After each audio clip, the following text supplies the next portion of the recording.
ఈ ఒక్కరోజులోనే పని.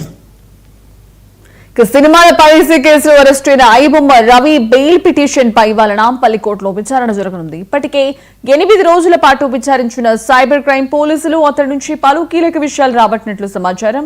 ఇదిలా ఉంటే రవిపై నమోదైన మరో 3 కేసులకు సంబంధించి కూడా అతన్ని నాంపల్లి కోర్టు ముందు హాజరుపరచనున్నారు పోలీసులు. రేపటిలోపు ఈ 3 కేసుల్లో విచారణ కోసం ఐబొమ్మ రవిని పోలీసులు కోర్టులో హాజరుపరచనున్నారు. ఈ 3 కేసుల్లో సైతం ఇమ్మడి రవిని కస్టడీకి తీసుకుని విచారించాలని భావిస్తున్నారు పోలీసులు. 8 రోజుల కస్టడీ విచారణలో కీలక ఆధారాలు సేకరించిన పోలీసులు ఈ కేసులో మరింత విచారించి సమాచారం రాబట్టాలనుకుంటున్నారు.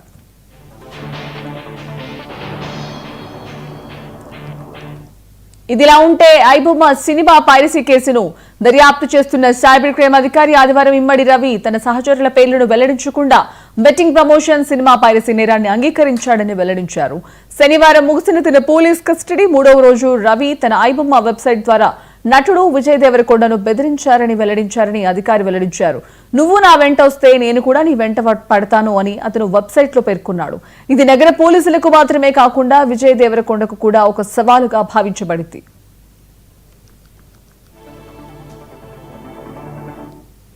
ఇంకా పోలీస్ కస్టడీలో చివరి రోజున రవి చాలా నమ్మకంగా కనిపించాడు.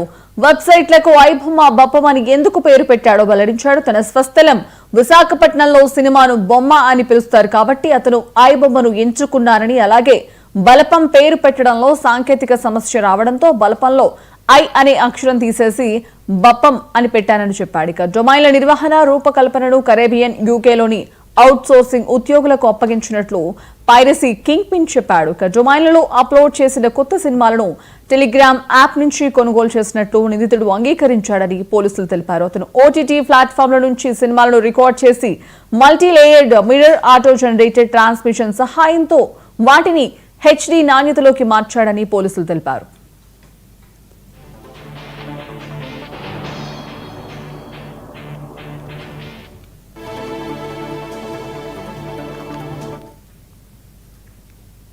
రైట్, టీవీ బులెటిన్ అప్డేట్స్ కొనసాగుతూనే ఉంటాయి, చూస్తూనే ఉండండి.